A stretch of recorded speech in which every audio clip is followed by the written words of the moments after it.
Hello and welcome to another episode of the Agency Leadership Podcast. I'm Chip Griffin. And I'm Gini Dietrich. Today we're going to create some content for a change. Right after this.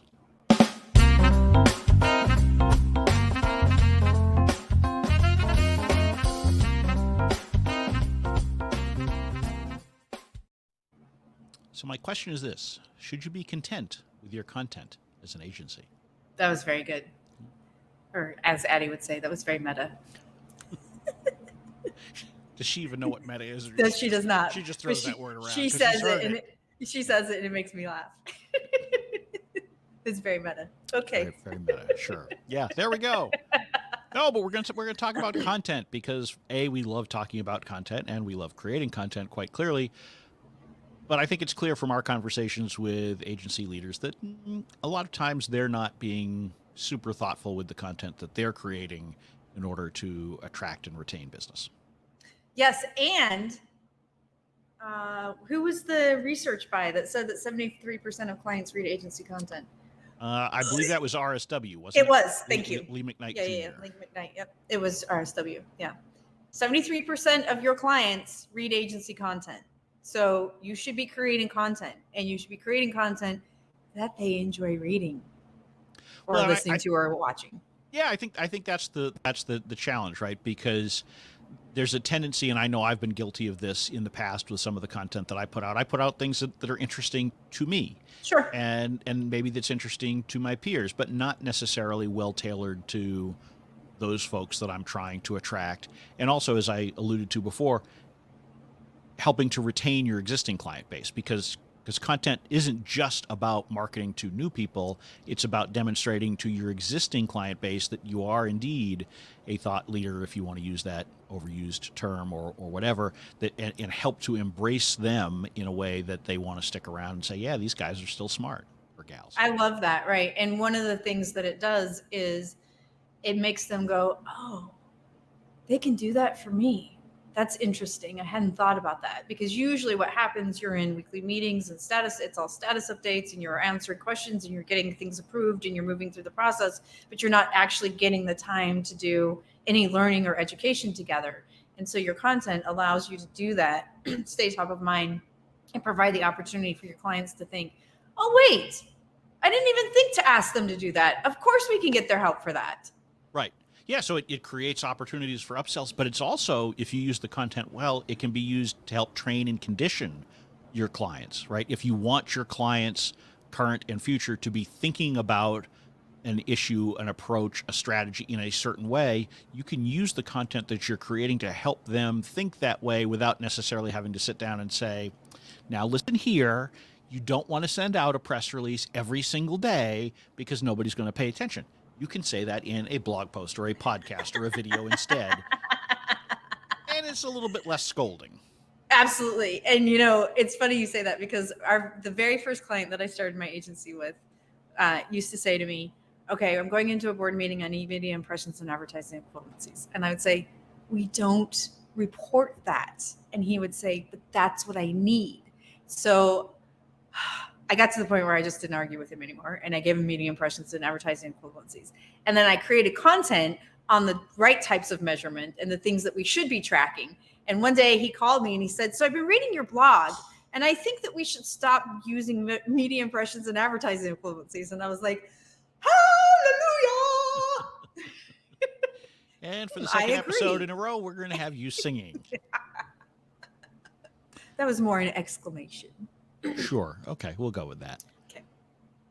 So, yeah, I mean, that's and I think it's one of the things you can do is you can be making notes of the things that your clients are asking you about or that prospects ask you about, right? So use that as a great source of things that you want to be talking about, because if you have a client who's asking you for AVEs or other things, put together an article that explains why it is that those are a bad idea and that they don't do what you think they do. And here's an alternative approach. And one of the things that I do is I've created a form that I use for most of my client conversations to keep notes in, and it helps keep me organized. But one of the boxes I have on it is ideas for content, or other things as well, but it's primarily content. And so in the course of the conversation, something will come up and I'll say, hey, I need to write an explainer on this. And so I'll just jot a note in that Love box it. Yep. so that I can then go back and I can quickly collect all of these ideas that come out from existing conversations. You don't need to spend a lot of time thinking about, geez, what am I going to write about? What am I going to talk about? What am I going to include? You've got it all there in front of you. And at the end of a week's time, you'll probably have more ideas than you can handle. Yeah. And, I love that idea. First of all, that's really smart. Marcus Sheridan wrote the book on how to answer customer questions through your content. So first of all, check him out if you don't already know him, and read his book, because that's the whole premise of his speaking and business and everything, is how do you answer the questions via your content that customers and prospects are asking. And for some of us, it might be the same, right? I mean, in PR, you're going to have clients who are asking for media impressions and advertising equivalencies, and you're going to create content around that as well as we have. But the content's going to be a little bit different because we may have a different stance. We may have different metrics. We may do different tactics that are measured differently. All of those things that come into play. So you can still create content and have it out there, even if there are other agencies who are also talking about the same thing. Right, and it can be in your own voice. So even if Right. you're not saying something that's truly original, right? It's one of the reasons why I don't really love the term thought leadership, because it makes it, thought leadership to me comes across as I've got to come up with an original way of looking at this. Mm-hmm. You don't Right. need to come up with there aren't that many new original ways to look at pretty much anything in the PR and marketing space, right? Someone has probably already had the same idea that you had. So you're really just talking about packaging it in a way that relates to your audience, and you put it in the words and in the context that makes sense for you. So don't worry about that. And don't, for God's sake, stop worrying about SEO value of this kind of stuff. Create good content. Don't sit there and say, I want to rank number 3 or better on this, and so I'm going to write. No, write the answers to the questions that your own prospects have. If you're creating good stuff, it will end up ranking. Right? If you write it for the search engine, who knows if your clients are the ones who are actually doing that? Right. That's exactly right. And you're right. If you write for humans first, the robots find you. I mean, Google is so good at semantic search these days that it's going to find the content and it's going to serve it up. Right. So also, if you right. write for humans, it will stand the test of time. If you It write will for the stand- algorithm, then every time Google changes its algorithm, you've got to change what you're doing. I mean, it's why, I mean, do you need to understand the technical aspects of SEO to some degree? Yes, of Sure. course. I mean, Yeah. it's foolish not to. But you shouldn't let it drive your content. Your content should be driven by real-world conversation. So as soon as you sit down and you're typing in your email, and it's the second time you feel like you've answered that question ever, okay, put that on your list of things to create content for, because it's much more powerful if you're talking to a client or a prospect who asks you about media impressions, AVs, that kind of stuff, and you can write 1 or 2 sentences in the email and say, for more, click this link. Yes. Right? Because Yes, now yes, it shows yes, yes, that you're not yes. just giving an off-the-cuff answer. You've given this careful thought and consideration. It also allows you to keep the email shorter. And if they don't care about all that detail, they can skip right over it and just see you say, they're dumb. Cool. Right? I mean, just type, they're dumb, here's why. Click the link. And if they're just willing to buy into they're dumb, cool, great. They've moved on. We don't need to worry about it any further. You don't need to write 3 or 4 more paragraphs for the umpteenth time explaining why AVs are dumb. They're dumb. Also, Well, they are, yes. You will feel like when you're creating content that you are repeating yourself over and over again, and you will get bored with yourself. I promise you, that's not a reason to stop, because somebody's not heard it before, or somebody's heard it or thought they heard it but didn't quite understand. And the second or third time they read it, listen to it, watch it, they go, oh. So like I talk about the peso model all the time, and I get so bored with myself. But there is always a handful of people that go, oh, I didn't get it the first time, but I get it now. So you don't let that, like your own feelings of, I talk about this all the time, I have overdone this. Even if you're still getting the question, continue to create content around it. Yeah, absolutely. And, it's also an opportunity for you to actually stake out your own point of view. Yes. Right? So, for example, if we go back a year and a half or whatever it was to when Clubhouse was hot for about 2 weeks. For about 5 seconds. And you had clients calling up agencies left and right saying, hey, we need to do something with Clubhouse. What should we do with Clubhouse? If you're a smart agency leader, you could write a piece that says, Clubhouse is stupid. Clubhouse is dumb. Don't worry about it.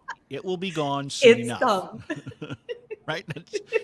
That's my thing. Just, maybe I should just reserve itsdumb.com. So you should. Probably already owns that, I'm sure. But in any case, stake out that ground. So instead of having to deal with the client who calls up and says, let's do something with Clubhouse, and you're like, well, let's look into it. Let's figure it out, right? Just say, look, this is our point of view on it. If you still want to move ahead with it, we can talk about that. But here's why you might want to look in a different direction. And oftentimes it can be easier to use written audio, video content to sway a client than it is if you're just talking one-on-one to them, right? You can use the one-on-one time to supplement that. Yes. But when I'm doing it one-on-one, it might come across as I'm just trying to get out of some extra work, or I don't think I can make enough money off of you doing that, so I don't care, right? If you're able to create something more thoughtful that's a standalone, publicly shared piece, it's more likely to be believed. It's sort of like those of us who are consultants. For some reason, clients trust us more than their internal staff half the time.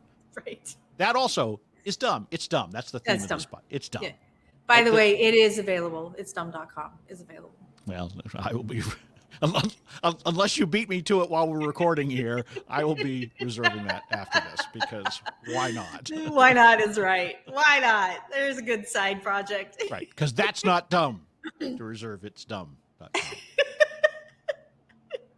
But there are all of these opportunities. But I think, in addition to thinking about the kind of content that you're creating, you have to think about who you're speaking to.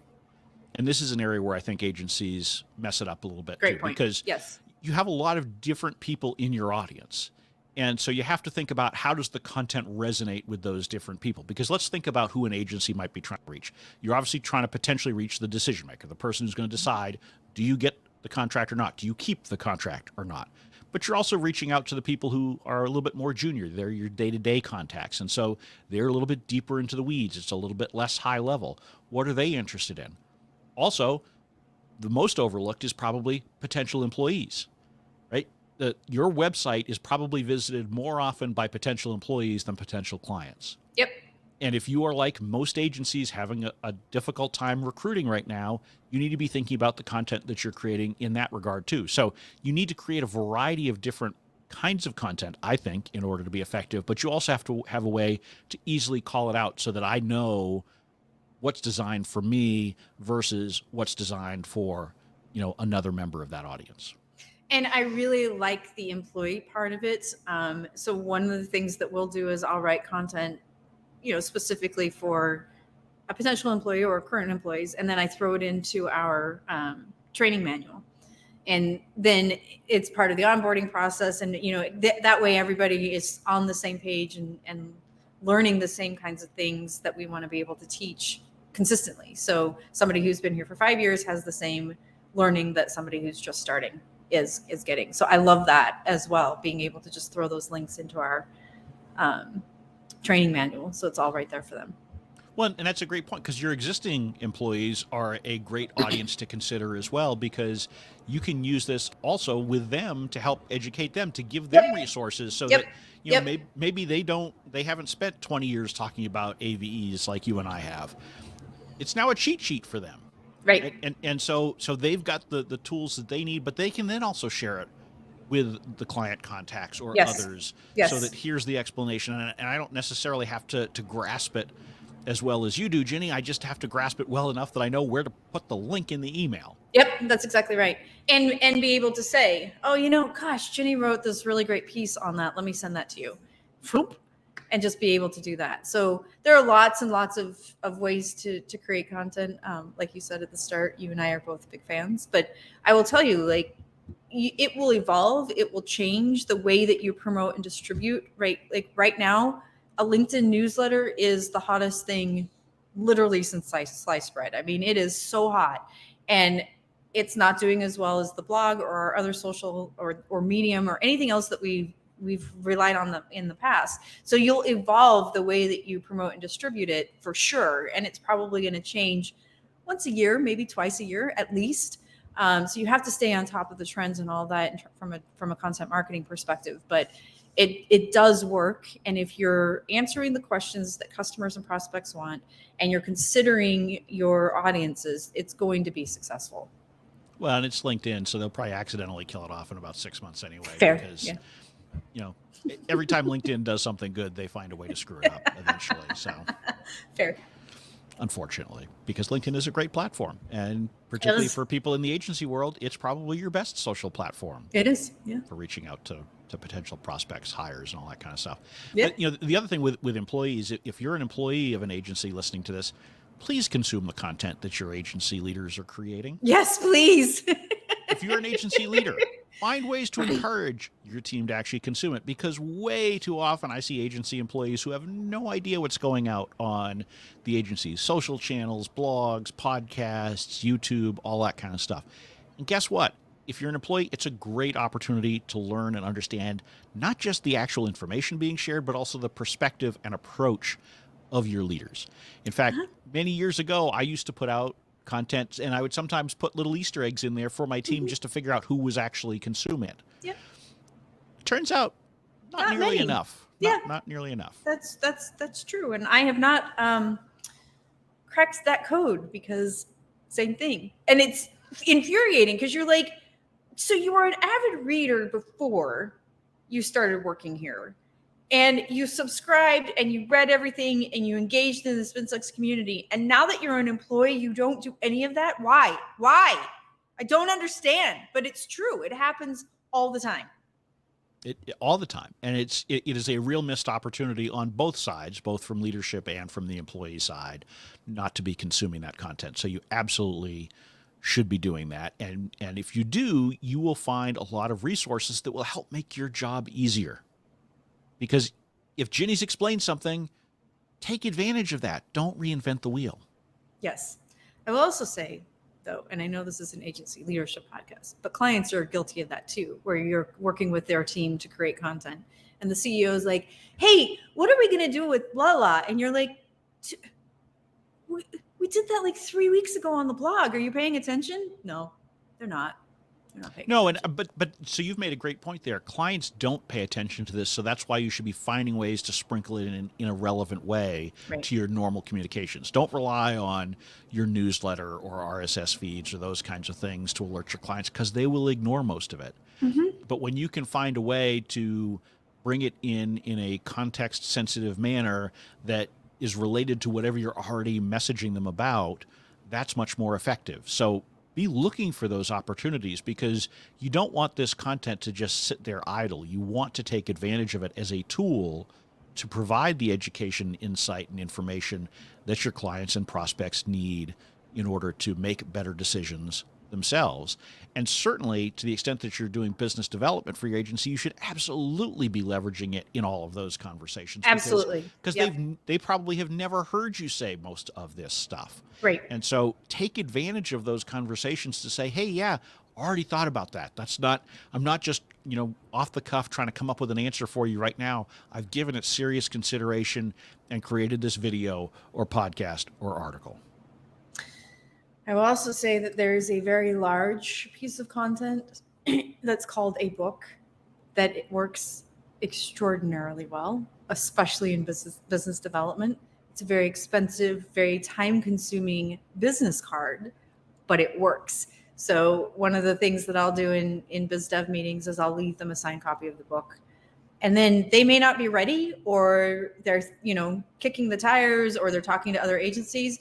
But by golly, my book is sitting on their desk and they look at that every day, and I stay top of mind because of that. So if you have that in you, you can self-publish. You don't have to do a publisher. Get yourself hard copies of a book or paperback and use that as your quote unquote business card for business development meetings, because that provides you the opportunity both to stay top of mind because it's sitting on their desk or on their shelf in their office, and it allows them to read through your thinking and understand what it would be like to work with you.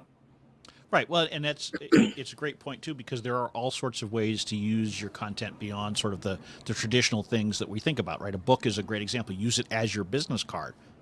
That's a novel approach for most people, But you can also use the actual content creation as a way to do outreach and be top of mind for people. Yeah, for sure. You can invite them as guests on your podcast or on a YouTube video. You can ask them questions and include quotes or information from them in the articles and blog posts that you're creating. You have a real resource, and you should think of both clients and prospects for this. Right? You could post on LinkedIn and say, hey, I'm writing an article about this. Who has some experiences that they'd like to share or some data that they'd like to share that I might incorporate? Take advantage of those, because the mere act of content creation can also help you with all of these outreach and education activities. Absolutely. Yeah, there's tons and tons and tons and tons and tons of opportunities. And at the end of the day, we're all marketers. So what you're doing for clients, you need to do for yourself. You have to create content. It doesn't have to be a book. It doesn't have to be a weekly podcast. It doesn't have to be multiple blog posts a week. It can be, like Andy Crestodina at Orbit Media does one really great, well-researched piece every 2 weeks. It can be something as simple as that. But you take the time, understand who your audience is, figure out what kinds of content resonate the best. Like we have one client that their audience does not read, but they listen to everything. So we're only doing audio. So figure out what they'll resonate with the most and answer their questions, and you are golden. Yeah, and I would argue that you probably should consider multiple forms of media for the same piece of information, because there are absolutely people who prefer to listen, prefer to watch, prefer to read. And so, I will never sit down and say, I'm not going to write an article about this because I already did a podcast episode on it, or I'm not going to do a video because I had a podcast. I repeat it all. Absolutely, because chances are you've got a variety of people in your audience who will consume different things. And so why not take advantage of that? Reach them where they are. Don't try to force them into your content. Don't say, I'm going to be text only or audio only or video only. Try to create a variety of different kinds of content, and you will get much further ahead much more quickly. Absolutely. 100%. I repurpose the heck out of everything. Everything. Yeah, and sometimes we repurpose things and don't even realize that we've done it. Fair. Sometimes I'll look back and say, we had a podcast we episode on this talked about already. that. As long as it wasn't within the last 3 or 4 weeks, I generally feel okay. Yeah, about it. But the other thing about that content creation, this podcast is a great example, not today's episode necessarily, but it can be an opportunity for you to think things through. And I know that when I write an article or have a conversation with you on this podcast, it lets me, gel my own thinking more and explore different things that I might not have thought of. Particularly, I find when I write an article, I will sometimes think of it, 1 or 2 extra good points that I wouldn't have had if I was just having an off-the-cuff conversation. Because as you write it, you start to think about, oh, right, and that means this too. Mm-hmm. So take advantage of it for what it does for you. And that, in addition to the actual value of the content for someone else, will help to make it worth your while. Yeah, I totally agree. So much opportunity. So much opportunity. Not enough time in the day to create all the content that I want to create. I know that for sure. There's that, but so much opportunity. Absolutely. Well, hopefully everybody has found this content worth their while, and you've now got some ideas that you can take back to your own agency and use them as you grow your own audiences and communicate with them more effectively. With that, I'm Chip Griffin. And I'm Gini Dietrich. And it depends. And it's dumb.